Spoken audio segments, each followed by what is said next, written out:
हम लोग अपने लर्निंग प्रोसेस को इसी तरीके से जारी रखते हैं। अभी रिसेंटली जो बैंक निफ्टी है उसमें एक डाउन ट्रेंड मोमेंटम देखने को मिल रहा है, और ये डाउन ट्रेंड मोमेंटम की शुरुआत कैसे होती है और इसको कैसे आप लोग पकड़ते हैं। हालांकि हमारे ट्रेडर्स तो बहुत अच्छे से अपनी पोजीशंस को प्लान कर रहे हैं, ट्रेड कर रहे हैं, और जो हमारी पोजीशंस है जो हम लोग साथ में ट्रेड करते हैं वहाँ पर अगर आप गौर करें तो क्लास के ट्रेडर्स के पास अभी हम लोग 50-500 ऊपर, जब तक 50-500 ब्रेक नहीं होगा तब तक हमारे घाटे का कोई सौदा हो ही नहीं सकता इस रेंज में कहीं भी मार्केट ट्रेड करे।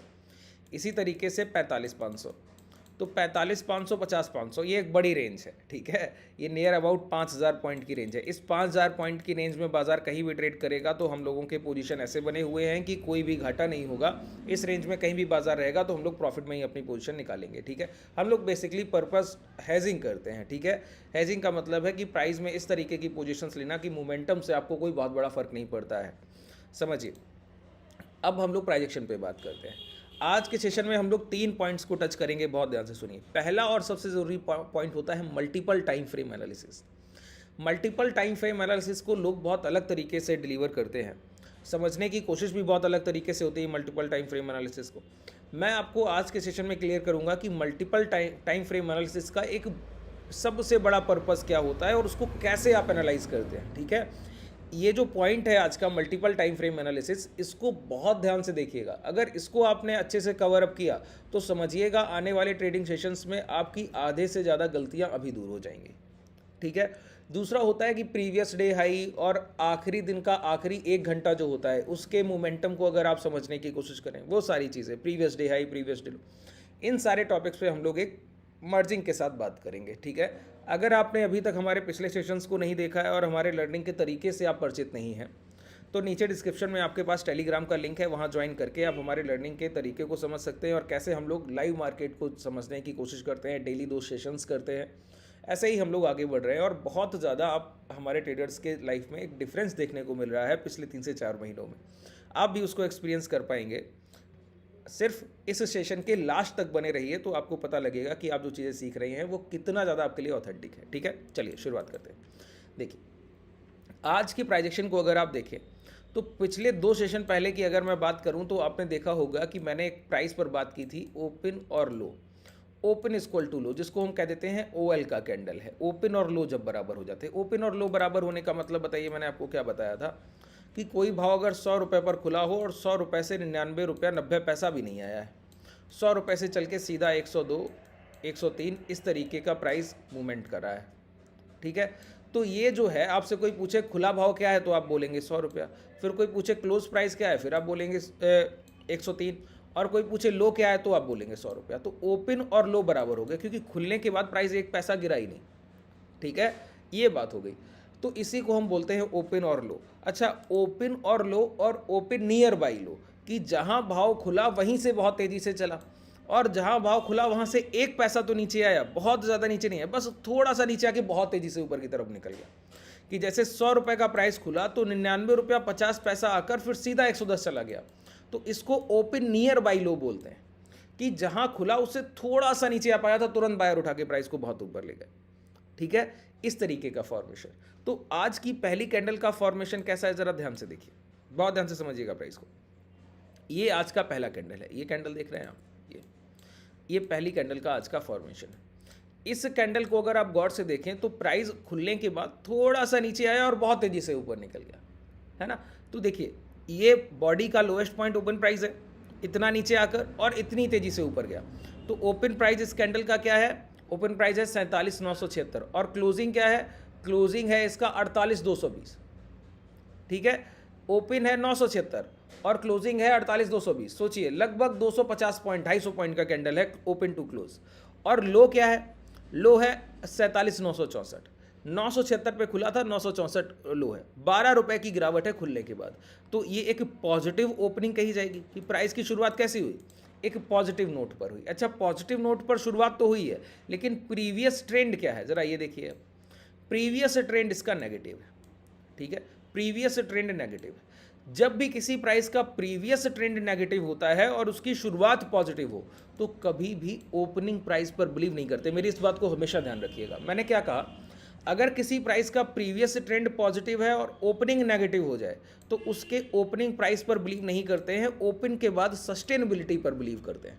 अब ध्यान से सुनिए, मैंने कहा ओपन प्राइस पे तो बिलीव नहीं करते, लेकिन ओपन खुलने के बाद अगर पॉजिटिव हो गया प्राइस तो उसकी सस्टेनेबिलिटी पे बिलीव करते हैं। मतलब अगर ये पहला कैंडल 47,976 से चलकर 48,219 तक गया, जाने के बाद इसी लेवल के ऊपर ब्रेकआउट करता है, इस रेंज के ऊपर रुकता और सस्टेन करता, मतलब 1-1.5-2 घंटे रुकता, तो हम इसको एक अच्छा क्लोजिंग कहते, एक अच्छा फॉर्मेशन कहते।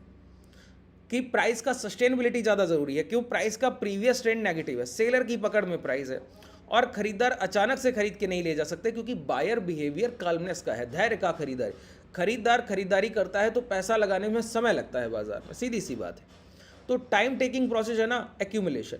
एक्यूमुलेशन जब समय लेता है तो वो समय कहाँ जाएगा? प्राइस के कंसोलिडेशन में जाएगा। जब भी आप सेलर के पास पहुंचेंगे तो वहाँ समय गुजारना चाहिए अगर आप अच्छे खरीदार हैं, क्योंकि उसकी बेची गई क्वांटिटी को आप एक्यूमुलेट कर रहे होंगे, तो प्राइस को रुकना चाहिए।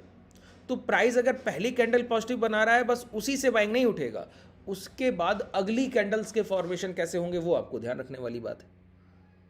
बात क्लियर हुआ? अब जरा और इसको ध्यान से समझिए। तो पहली कैंडल का फॉर्मेशन कैसा हुआ? पॉजिटिव। अच्छा, कल का सेशन अगर आप लोगों को याद हो तो कल के रात के सेशन में हम लोगों ने एक फॉर्मेशन को क्लियर किया, इनसाइड डोजी फॉर्मेशन, जिसको हम लोगों ने इनसाइड कैंडल कहा। तो मैंने कहा अगर इस कैंडल के लो ब्रेक होते, हाई ब्रेक होते हैं तो मोमेंटम हायर साइड, कोई बॉडी साइज कैंडल। तो आज का पहला candle green body size candle, और उसके बाद अगला कैंडल ये देखिए डोजी फॉर्मेशन, ठीक है। और इस डोजी फॉर्मेशन को अगर आप गौर करें तो मारुवोजो कैंडल से इस तरीके से ब्रेक किया। अच्छा, मारुवोजो कैंडल कई लोग नहीं समझते। ओपन और क्लोज अगर 100 रुपये पर भाव खुला और 110 तक क्लोज किया, 110 की क्लोजिंग मिली, तो प्राइस 110 के ऊपर 110 रुपया 10 पैसा नहीं गया होगा और 100 रुपये से नीचे 99 रुपया 90 पैसा नहीं आया होगा। मतलब ओपन टू क्लोज पूरा एक मूवमेंटम है, ठीक है। तो इसको हम कहते हैं मारुवोजो कैंडल। तो इस कैंडल, ये जो डोजी फॉर्मेशन है, इस कैंडल के लो ब्रेक किए गए एक स्ट्रॉन्ग मारुवोजो बियरिश कैंडल से। ये गिरावट का कैंडल है, खुला यहां पर है, बंद यहां पर हुआ है। इस कैंडल में ओपन और हाई इक्वल होगा, लो और क्लोज इक्वल होगा। मैंने क्या कहा? ओपन और हाई इक्वल होगा, लो और क्लोज इक्वल होगा। मैं इस कैंडल पे कर्सर ले गया। देखिए, मैं बहुत चीज़ें धीरे समझाता हूं कि आप जिन लोगों को बेसिक्स नहीं क्लियर है वो भी चीज़ों को समझते चलें और समझते चलें कि आगे कैसे प्रोसेस करना है चीज़ों को, आगे कैसे। ये देखिए, क्लास का जो पूरा पर्पज़ है, इस पूरे सेशन का पर्पज़ क्या है? आप आगे लाइव मार्केट में बैठ पाएँ।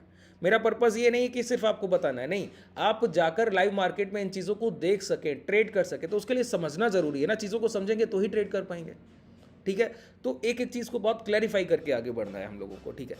यहाँ पे मैं इस कैंडल पे कर्सर ले गया, यहाँ पर देखिए OHLC, सारे फॉर्मेट्स एक साथ लिखे हुए हैं, ओपन हाई लो क्लोज सब कुछ एक साथ लिखा हुआ है, ठीक है। तो इस OHLC में ज़रा देखिए, ओपन और हाई, O और H एक प्राइस देखेगा 48,195.5 पैसा। हाई क्या है? 48,195.5 पैसा। लो क्या है? 48,103 30 पैसा। क्लोज क्या है? 48,103 30 पैसा। तो इसको हम कहते हैं मारुवोजो कैंडल, जिसमें ओपन हाई और लो क्लोज, ओपन हाई इक्वल होगा, लो क्लोज इक्वल होगा, ठीक है। इस चीज़ को बहुत ध्यान रखिएगा। तो मारुवोजो कैंडल से इस कैंडल के लो ब्रेक किए गए। अगर कल का सेशन आपको याद है तो मैंने क्या कहा? अगर पहली कैंडल पॉजिटिव बनती है और अगली कैंडल में डिमांड एंड सप्लाई इक्वल हो जाएगी, इस कैंडल में डिमांड हायर थी, अगले कैंडल में सेलर इस बायर को रोकने की कोशिश करते हैं। अगर वो रोकने में सफल हुए तो इस डोजी के लो ब्रेक होंगे, तो हमको लॉन्ग करने का मौका नहीं मिलेगा, क्योंकि कंबाइंड जो भी इस और इस कैंडल, डोजी और पहली बॉडी साइज कैंडल में जो भी इंपैक्ट हाई है, अपर विक का हाई जो भी ज़्यादा है, तो इस कंबाइंड हाई को हम लोग मार्क करते हैं। जब वो ब्रेक होते हैं तब लॉन्ग किया जाता है पोजीशन। यहाँ अगर आप गौर करें तो इस डोजी ना ही इस कैंडल, पहली 5 मिनट की कैंडल के हाई ब्रेक हो रहे हैं, लेकिन इसके लो ब्रेक हो रहे हैं।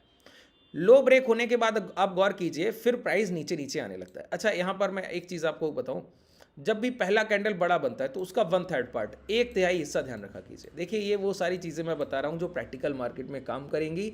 आप लाइव मार्केट में जाइए, चीज़ों को ट्रेड कीजिए, जब आपको परिणाम मिले तब मुझे बताइए, ठीक है। बहुत ध्यान से सुनिए।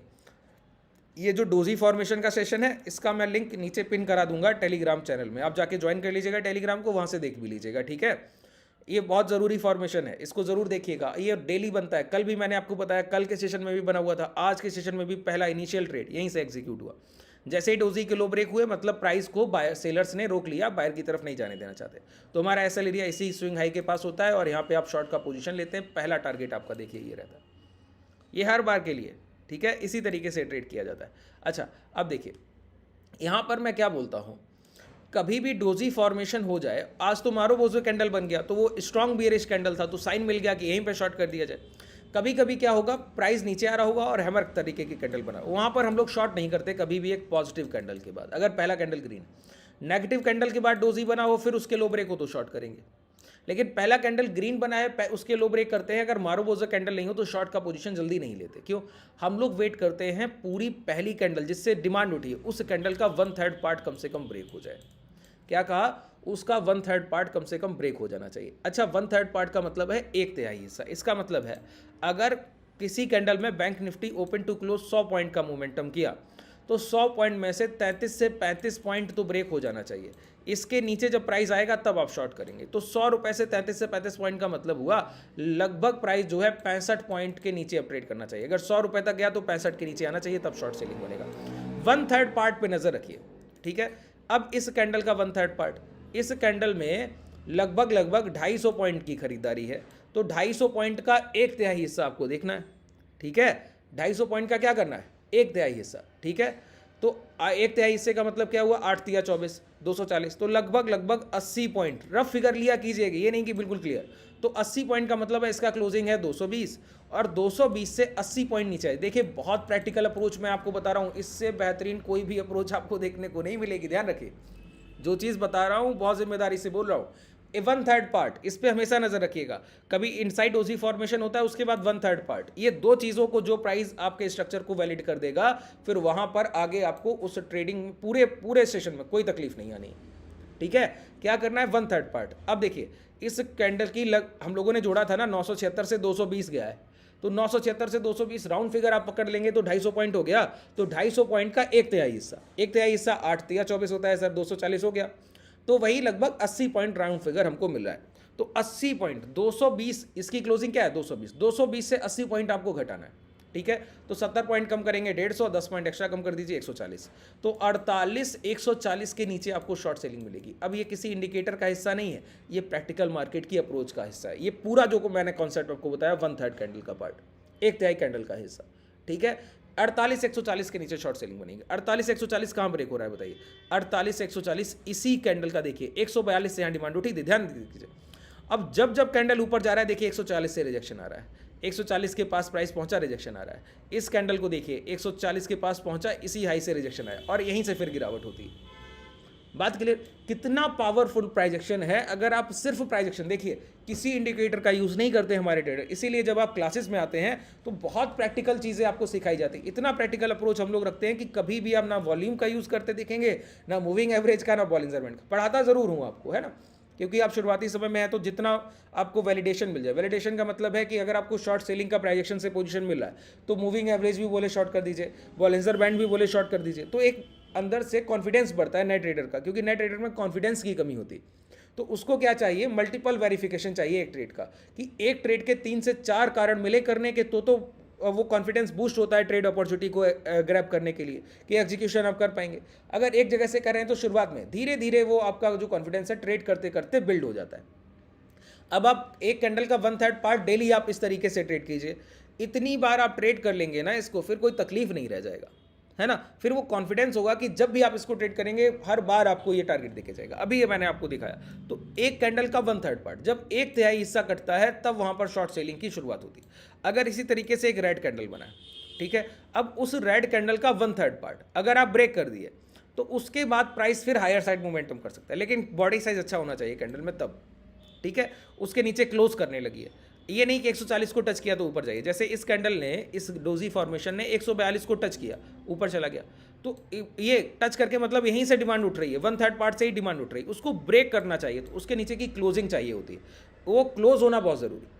तो देखिए आपको क्या पता लग रहा है, मल्टीपल यहाँ पर जब आप कैंडल्स को देख रहे हैं कई सारी, तो आपको पता लग रहा है कि इनसाइड कैंडल का फॉर्मेशन है, पहली कैंडल का बॉडी साइज बना है, प्राइस सस्टेन नहीं हुआ, पहली कैंडल के डोजी के लो ब्रेक हो गए, पहली कैंडल का 1/3 पार्ट भी ब्रेक करके ट्रेड कर रहा है, फिर उसके बाद प्राइस यहाँ पर शॉर्ट सेलिंग की शुरुआत करता है। अच्छा, कुछ ट्रेडर्स को यहाँ पे प्राइस में लगता होगा कि नहीं यहाँ पे शॉर्ट नहीं कर सकते क्योंकि अभी डे लो ब्रेक नहीं हुए, तो वो सेफ ट्रेडर जो होते हैं वो डे लो ब्रेक होने के बाद शॉर्ट करते हैं। डे लो होने पर भी आप देखेंगे ये इनसाइड कैंडल का फॉर्मेशन, हर बार वही कहानी है सर, प्राइस आपको कुछ नहीं करता, बॉडी कैंडल के बाद एक डोजी फॉर्मेशन, तो ये एक डोजी फॉर्मेशन।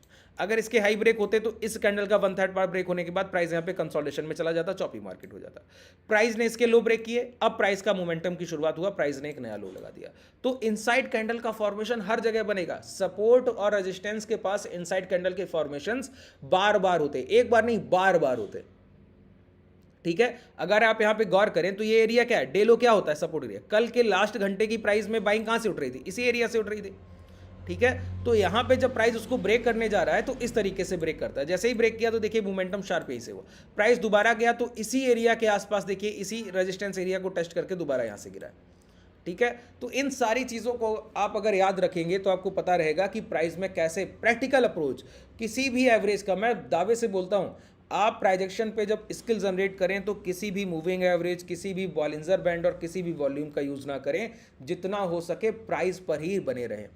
प्राइजेक्शन फर्स्ट है, प्राइजेक्शन की प्रायोरिटी पहली है, उसके बाद कुछ और आता है, प्राइजेक्शन सबसे पहले आता है प्राइस में, भाव सबसे पहले है, भाव में, भाव से पहले फिर कुछ नहीं, ठीक है। भाव को समझना सीख लीजिए, उसके बाद सारी चीज़ें आसान हो जाएंगी। चलिए आज के लिए सेशन में पर्याप्त है, मैंने आपको ज्वाइन करने के लिए बता दिया, डिस्क्रिप्शन में आपके पास कॉन्टैक्ट डिटेल है, उसके बाद टेलीग्राम का लिंक है, व्हाट्सएप का भी लिंक है, आप वहाँ से हमको ज्वाइन कर सकते हैं और समझ सकते हैं कि ऑप्शन में हेजिंग के पोजीशंस कैसे बनते हैं। दूसरी बात, अगर आपको इस पूरे सेशन में जो भी डाउट रह गए उनको कमेंट सेक्शन में बताइएगा, उनके मैं जवाब अगले सेशन में आपको रिप्लाई करके दूंगा, सेशन जब मैं करूँगा शाम का सेशन 10:30 बजे। धन्यवाद।